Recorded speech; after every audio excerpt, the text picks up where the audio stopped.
Hi guys, today we'll talk about how can you disable spec screen on your iPhone. We go to figure out the solution on how you can do that with your app. All you have to do in first, you just click on settings here. You come to your settings, it's going to show for you like this. Then you go down, just keep going down here. You click here on accessibility here, just click on it. So then you come to next step here, it's going to show for you like this.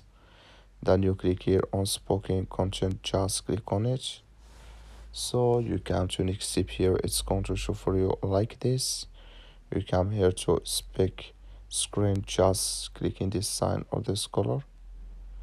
Like you see color is gone, that's means spec screen disabled with us now. That's all you have to do, that's all. Thank you for watching. Don't forget to support us by liking and subscribe.